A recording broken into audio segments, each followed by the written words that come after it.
And how you doing, everybody? Hello. My goodness, I don't know what's going on right now, everybody. My head, I literally just put out a tweet. My head is spinning right now. My brain was already enough of a potato, and now it feels like a baked potato, a fried potato, whatever the heck you want to call it. I'm burnt out, brother. I don't know what to tell you. I don't know what's going on anymore. But listen. We're going to recap this entire day. Listen, I'm going to be honest with you. I woke up today bright and early. I'm thinking, man, is today the day? Is today the day that Juan Soto picks where he's going? Is he going to the Mets? Is he going to the Yankees or the Red Sox? My goodness, maybe even the Blue Jays. I don't know. But I woke up bright and early today. I was ready to go. I did a video for the main channel. Got that done, went to the gym, banging and clanging, and I was rushing home because all of a sudden people were putting eyeballs and whatnot on Twitter land, and I'm thinking, oh man, am I actually not going to be home for this? What is going on? And nothing ended up happening. We got a lot of stuff here today to dive through. We just got some stuff here literally in the last 5 freaking minutes. Again, I don't know what's going on here, but everyone, welcome to the show tonight. Again, we have a lot to talk about here. So if you can, everyone, as I'm getting everything ready here, hit that like button for me. If you are new to the chat, think about subscribing down below. Goal for tonight, 100 likes. Can we get to 100 likes here for tonight? Hold on 1 second, everyone. I usually have my phone on silent too, and tonight I do not got it on silent just in case. I don't want to miss anything. My head is spinning, everybody. My head is spinning. But we're going to be talking Juan Soto, obviously. Willy heading to the Giants. We'll talk about him. Let's actually get that out of the way first, right? Because that's going to help lead into Juan Soto. Willy heading to the San Francisco Giants here. Listen, I predicted this coming into the year, or coming into the offseason this year. To me, I thought it was a perfect fit. We were getting reports of Willy and the Red Sox, possibly having a connection there. I had been told personally that the Red Sox were big fans of Willy I'm not sure what happened. I guess there was supposed to be a meeting at one point. That didn't happen, obviously, or I don't know if it ever did, or obviously he's not coming to the Red Sox. So I would have been a fan of Willy coming to the Red Sox. Right-handed bat, was a shortstop, right? But there were talks of him possibly being open to, moving around the infield, third base, second base, whatever it may be. He did have a bit of a down year defensively at shortstop, but does have a good track record of defense. I think he would have been a good right-handed bat. The Red Sox, I feel like they are going to have to address a right-handed bat at some point this offseason. Teoscar Hernandez, we've seen a little bit on him lately that he could be going back to the Dodgers. We will see. That is not official yet, but there seems to be some chatter in the industry that he could be going back there, which wouldn't be surprising, really, coming off a great year. And Tyler O'Neill, Red Sox legend, Tyler O'Neill heading to the Orioles, staying in the AL East. Remember, the Red Sox did not offer a qualifying offer to Tyler O'Neill. I do think that was the smart thing because I think with Tyler O'Neill, he's had some issues with durability, right? Even though he did play a lot compared to what he has been in the last couple of years, he still missed a good amount of time this year. Sure, had some good numbers with the bat, especially with the power, over 30 homers, over a 500 slugging.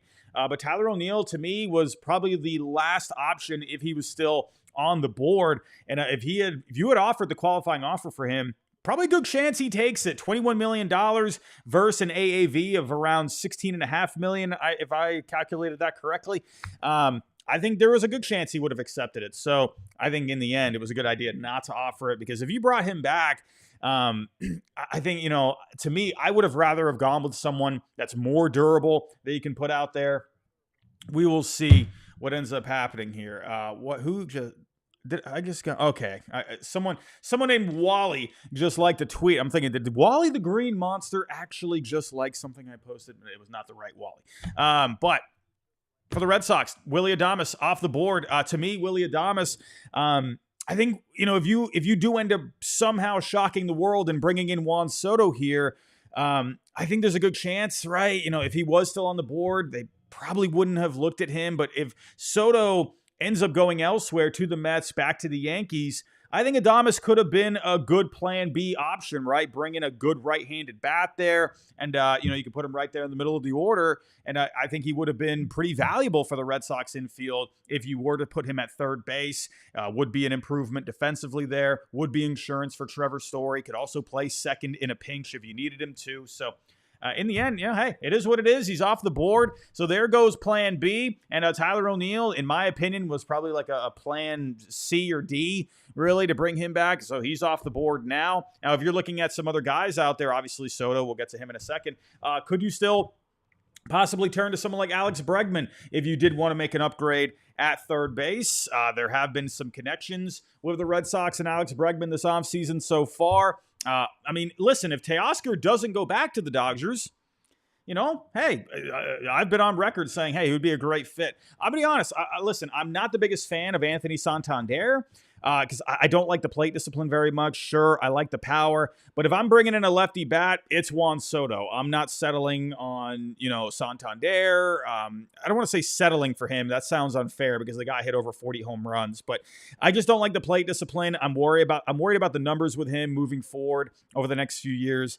I'd rather have Juan Soto. I don't want Jerickson Profar. If I want a lefty bat, it's going to be Soto. That's the only one because it doesn't really matter that he's a lefty bat. So when it comes to plan Bs, we'll just have to wait and see. But Adames heading to San Francisco, I think that's a good move for them. Tyler O'Neill heading to Baltimore, I think that's a good pickup for them. They did have some struggles against left-handed pitching this past year. He mashed the lefties this past year. Hey, for the Orioles, we're going to have to go up against that power bat now in the division. Let's move on here. We got some Juan Soto talk. Everyone, I know you do not want to be talking about Willy Adames. You don't want to be talking about Tyler O'Neill. You want to be talking about Juan Soto here. Let me actually do a little quick fixer-upper here. Hold on 1 second here. Let me find 1 second here. There we go. All right, Soto Watch is on. Let's recap all of this past, for today, right? We had so much today, man. We're on Soto Watch, everybody. Let's start with Sean McAdam, right? Sean McAdam. Actually, is this where it even started? I don't even know where everything started today. I don't even know what's going on. But let's go with Sean McAdam, right? You had seen some rumblings this morning. I don't remember who this was, but some guy put a video out there saying he had someone tell him that it was down to the Mets and the Yankees and the Red Sox were out of it. And I'm thinking, my goodness, I've never seen so many people put out so much stuff about a player before. We didn't see this with Ohtani at all last year. We had the plane, right? But you didn't have this much volume of just crap out there. I have no idea who these people are. People are coming out of the abyss. Who are these people? Mick.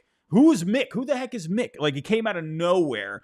I don't know what's even up with that. Some random guy this morning posting a video. I don't know if he worked for a radio station or something. There's so many guys, so many Latin reporters coming out of the woodworks and just putting stuff out there. I'm burnt out, everyone. I'm getting a little dizzy with all of this. It's hard to keep track of. I don't even know what's going on here. John Heyman, it's kind of hard to talk about John Heyman, especially with everything that happened yesterday. I don't know, man. I see people on both sides of that whole thing. He went on, WFAN with Keith McPherson. I don't know. It just didn't look like a good situation all the way around. I see people defending Heyman. I see people defending Keith. I think that's his name. I'm sorry if I'm getting that wrong.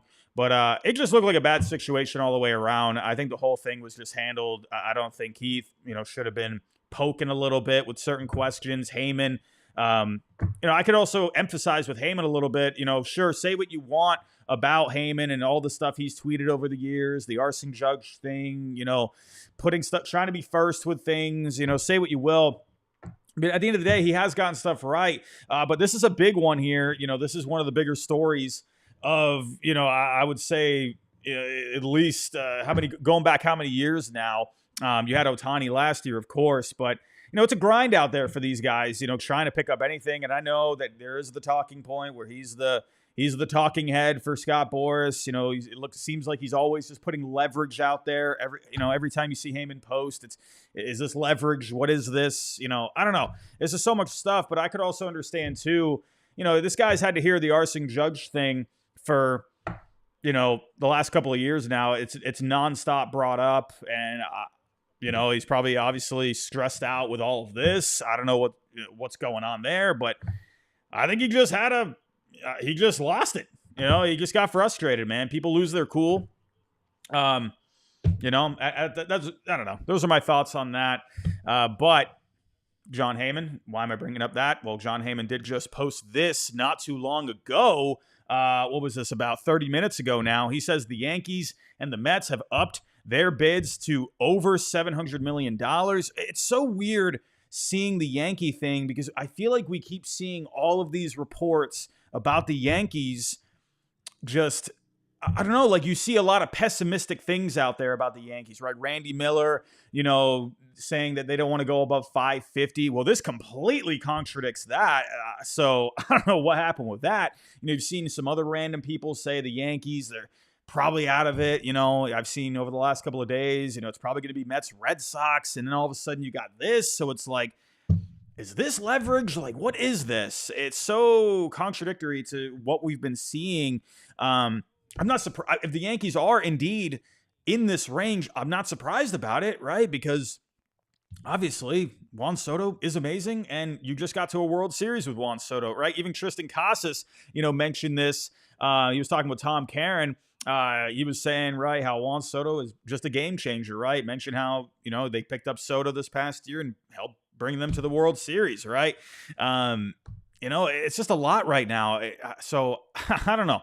I don't know what to think, right? But he's saying here the Yankees and the Mets both remain heavily involved. Both clubs recently upping offers into the $710 to $730 million range, MLB record territory. And then he goes on to say a little further down, where did this go? He had another detail in here that I tweeted about. 1 second, everyone. I apologize. There was another part in here. Where was it? I'm losing it now. I don't know what happened. There was another part in here. Oh, here we go. No, that's not it. Where the heck did it go? Did they take it out of the article? I could have sworn I just read this. Oh, here it is. There is no word that any of the other three Soto suitors, Red Sox, Blue Jays, and Dodgers, are by any means out of this bidding. And it's possible one of those teams might even be above the New York teams. That's what I'm kind of getting at. This is what's frustrating me. Because, this article just smells like leverage. You literally just put Mets, Yankees above 700. And now you're putting something where it's something like this. Don't know if they're out of the bidding. They could even be above the New York team. It's what are we doing? It's just so, I don't know. Am I the only one that feels like it just, I don't know, man. It just feels like leverage to me because it's so, I don't know. You put something good about the Yankees and the Mets, and then you also put something like, oh, we don't even know if these other teams could be above I don't know. I don't know, man. It just feels like you're sending signals all over the place a little bit. But just recently, I know people are going to have, their opinions on Marino Pepen, but he just put this out there. Mets and Red Sox are fighting head-to-head for Juan Soto. So Heyman's putting out Mets, Yankees above $700 million. Marino, Mets and Red Sox head-to-head. There's this crap all over the place, and I'm just... I get it. I'm a talking head. I'm a doofus that's at my desk. I got to talk about the news, baseball. But it's tiring seeing all this, man. It's really tiring. So Marino had that. Hector Gomez put this out there. I think Hector Gomez, sure, he's maybe gotten a few things wrong. Mets fans don't seem to like Hector Gomez because he put out that the Mets and Francisco Alvarez were getting close on an extension. It didn't happen. I don't know. I think it's a little too much hate towards Hector Gomez from the Mets fans, to be honest, because it's not like the guy said that an extension got signed. Things can happen at the end of the day. I don't know. I think it's easy for a fan base to turn on a reporter when they put good news out there, even if they have gotten other stuff before. If they put good news about your team and then it doesn't happen, it seems like none of the other stuff that they get right matters. It's just that one thing they focus on. But anyway, Hector Gomez, the Red Sox taking aggressive stance in push for Juan Soto. As Alex Spear reported, the team's pursuit of Soto represents an effort to do something they haven't been able to accomplish in at least the last couple of decades. Now, Garrett Mashburn on Twitter, he did actually ask, I think, a pretty fair question. Is this a new development or is this the same as the Alex Spear report? So I would like, my hopeful self would like to think this is a different report. So I don't know if he's just following up on the Alex Spear article from the other day where he said the Red Sox were absolutely still in play. I would imagine it's different, but I do think this is a fair question from Garrett. We'll see what ends up happening here. But Hector Gomez putting that out, right? An aggressive stance, right? Listen, I know I've been kind of tweeting out, right? Is the old John Henry back? Is he back? And I even tweeted today, it looks like he's back. I've said this before, when you go back over the years, when there's urgency, when the organization is in a good place, when the payroll is tidy, when you're under that luxury tax, this is when John Henry likes to sign off on aggressive moves. I'm not giving you my opinion. That's fact. That's just how it's always been, right? 2007, even 2004, Kurt Schilling, Keith Folk signed off on those, right? Did the extension for Kurt Schilling. 2007, Daisuke, Julio Lugo, JD Drew. 2013, you brought in quite a few guys coming off slightly down years, but still going out there, spending, doing what you got to do. Even signing off on the trade for Jake Peavy at the trade deadline. Obviously, going into the competitive window, 2016, you lost out on John Lester coming back. So David Price, Chris Sale, the big trade the next offseason. And John Henry definitely had to sign off on that because you're giving up two highly regarded prospects at the time in Yohan Moncada and Michael Kopech. Then, eventually, you bring in Chris Sale, you eventually sign JD Martinez, you make some other signings, and so the Red Sox over the years, like I said, when those boxes are checked, that's when John Henry is aggressive. Juan Soto is kind of one of those guys where there's, Lou Merloni has said this multiple times. There's no risk with the guy. Sure, people say, oh, he's going to age like Albert Pujols when he gets older. Listen, I think teams would be okay with signing him to this massive deal, especially, obviously, because he's good, but worrying about the longevity of the contract because you're either going to have, or you're probably going to have some opt-outs at some point, probably when he's 30. I would imagine that's when you put it in. But either way, even if you end up keeping Juan Soto for the entirety of the contract, the guy's going to sell tickets. He's going to be a future Hall of Famer if he stays on this trajectory. He's going to sell tickets, jerseys, merchandise. It's eventually going to pay for itself, right? So that's where I think John Henry, he sees a guy like Soto and he doesn't really see a whole lot of risk, right? People, say what you will about John Henry over the years, but the guy's a businessman at the end of the day, right? He has led this franchise to 4 World Series championships over the last 20 years. He's renovated Fenway Park. He signed off on big deals. They're improving the area around Fenway. They've obviously, Fenway Sports Group, right? They've done a lot of things. John Henry is a businessman, no matter what your opinion is of him. The guy's made a lot of money over the years, and that's a fact, and you can't argue that, right? So, I get it, but then obviously that ties into the fact where people out there, which I can understand where they're coming from, saying, well, why isn't he spending anything? But again, the boxes have to be checked off in his head. That's done. So that's why I'm not surprised here. Now, getting back here to the John Heyman article, right? Saying that the Yankees and the Mets are north of $700 million. Well, we had this from Enrique Rojas. I first saw this account. I apologize. I've never seen Enrique Rojas on Twitter. But I clicked on the page and I'm like, holy cow, this guy's got almost 400,000 followers. Okay, all right. I'm going to believe the guy. All right, he's with ESPN too. That's not Enrique Rojas. Here we go. So he put this. Someone said, what did this tweet say? This tweet said, But what will my Yankee friends do if Soto doesn't end up signing with them?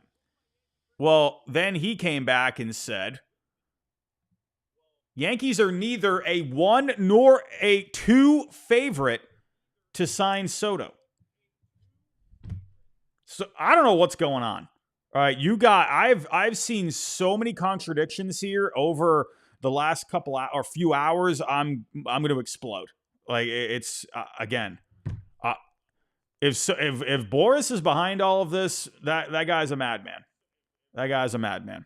I don't know, man. This is a lot. This is so much. It's getting crazy out there, folks.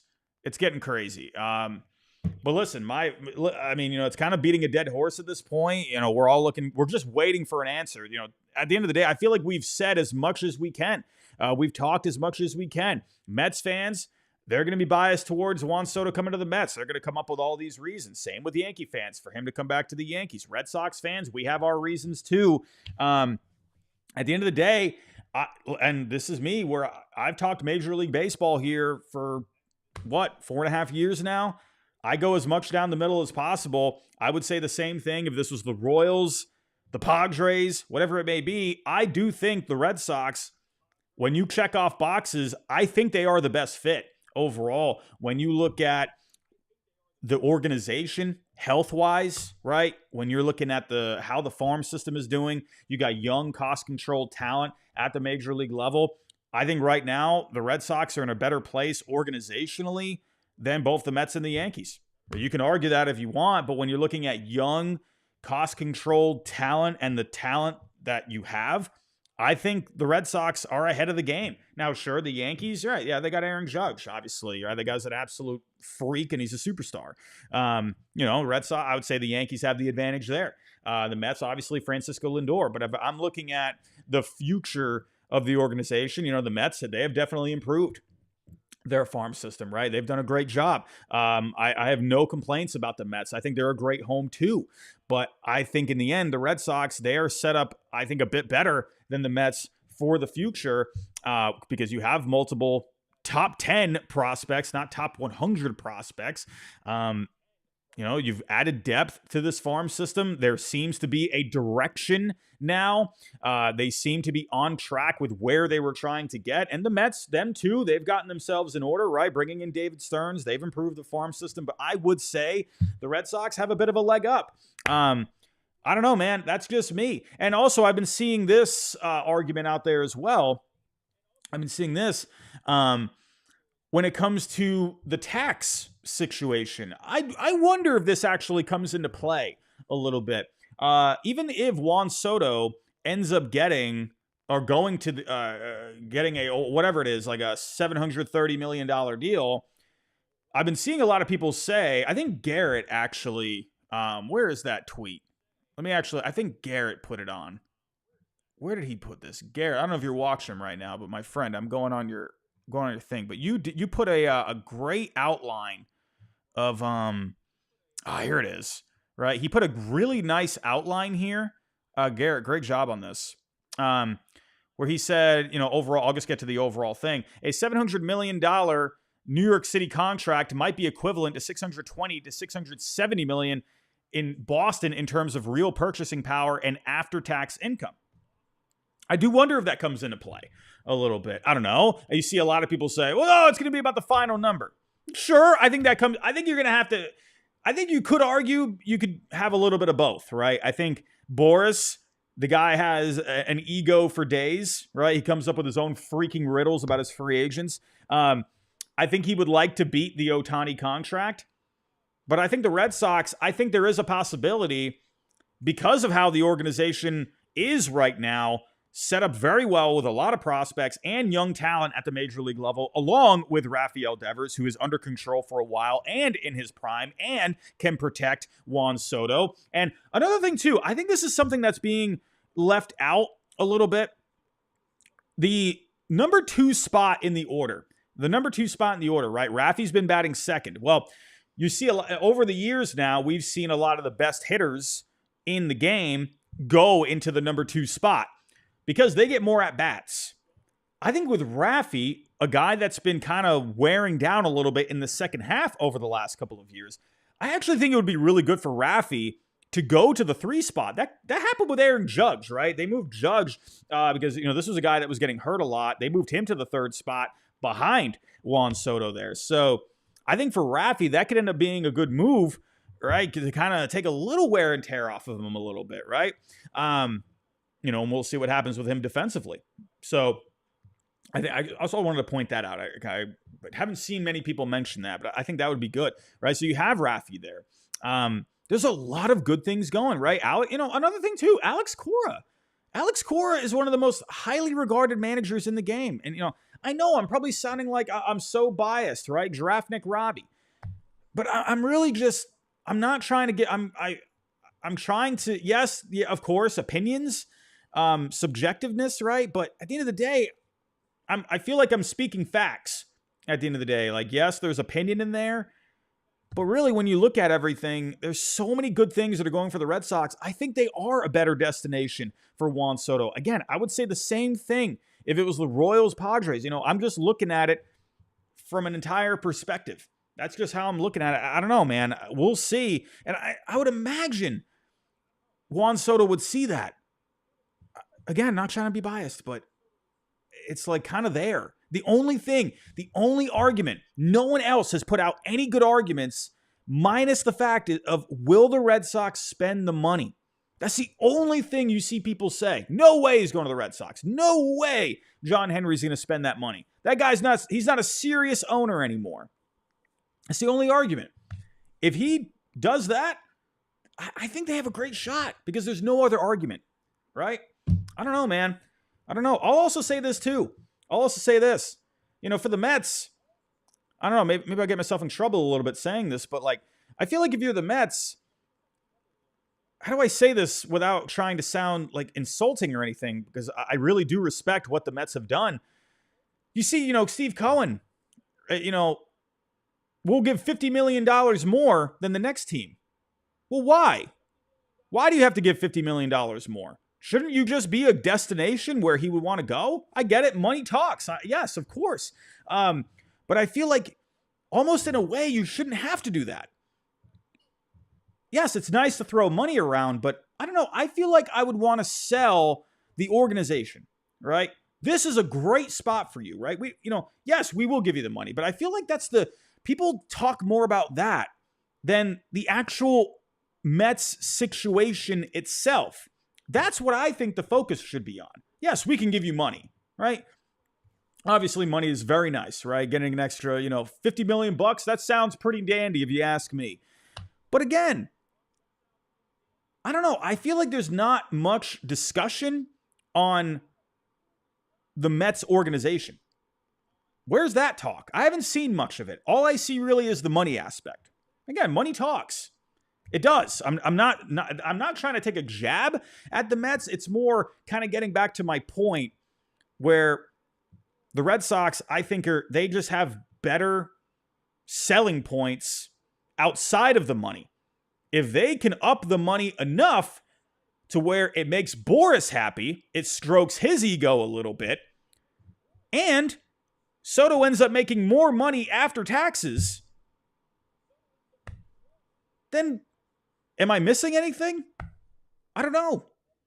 Again, I'm not trying to be biased here, but everyone, it's getting, I don't know, man. It's getting hot. It's getting hot and heavy here today, man. It's getting, my head's spinning. I don't know what's going on. No one knows what's going on. You're seeing reports all over the place. Yankees, Mets above 700 million. Some guy, Enrique Rojas, ESPN. It's down. The Yankees aren't even in it. Marino Pepin. It's between the Mets and the Red Sox. Hector Gomez, they're aggressive. Sean McAdam, the Red Sox are still in the running. My head's spinning, everyone. I don't know what to think. Everyone, if we got 300 people in the chat. If we can get to 100 likes here, I will absolutely love you forever. If you are new to the channel, please hit that subscribe button for us. We're trying to get to 2,000 subscribers. We're very close to that milestone here on the channel. Fibs, I agree with you too. I haven't seen a lot of Yankee reports. I don't know, but then again, I think you can kind of go both ways. with that a little bit, because there's a lot of time, right? Like you're seeing the Giants, right? Lately, you've been seeing the Giants connected more to Corbin Burns. You weren't really seeing anything on Willy Adames. There was a connection there. But then all of a sudden, the Giants came out of nowhere today and signed Adames, right? So I don't think necessarily a lack of reports out there is a bad thing, right? It could maybe signal that nothing's really going on there, but maybe the Yankees are just working quietly, right? I think you always have to be weary of the teams that are not saying anything, right? Today, I feel like in the beginning of the day, I feel like you were hearing a lot of noise from the Mets. I feel like there was a lot of stuff coming out. I don't know, man. It felt like, I don't know. I was honestly getting a gut feeling this morning. It felt like you were going to hear something about the Mets, right? I was preparing for it, and then nothing happened. Nothing happened. I was kind of like, okay. I felt like it was starting to get kind of heat. You saw some accounts out there today putting eyeballs. I was like, come on. What are we doing here? What are we doing, right? Again, people, just trying to put anything out there, I don't know, man. I don't know. Just a wackadoodle day here. Pepin, Mets, Red Sox, Gomez, aggressive. Rojas, Yankees are out. Garrett Mashburn bringing a great report here when it comes to taxes. I believe the tax rate for New York, what is it, like 11%? Well, I think he actually says it here. The state tax is 11%. Man, this is so good. This is so good. This needs more likes. I'm going to like that. I don't know why I didn't like it. Yeah, so you got a lot of things going on, right? Federal tax, 37%. There's the Medicare surcharge, state tax, city tax, total effective tax, 52% for the level of income Juan Soto's at. Crazy. And then it's a little better in Boston, right? It's still pretty high, right? But you got a 5% tax, right? You got a 5% tax. So, that's that's definitely less, right? So if you're Juan Soto, if you end up, and that's with a contract in this range. So saying if the Red Sox, I feel like, man, and again, maybe this is wishful thinking. Maybe I'm getting it over my head. But I feel like if the Red Sox, if they have an offer over 7, I think they have a real chance, especially when you consider the tax part. I don't know, man. That's just me. I'm in Florida. We don't have a state tax. It's wonderful. I love that. I love not having a state tax. It's great. More take-home pay for me, right? But yeah, I'm just saying this is a thing. I saw some other people out there saying, no, it's not that big of a deal. It really comes down to that final number.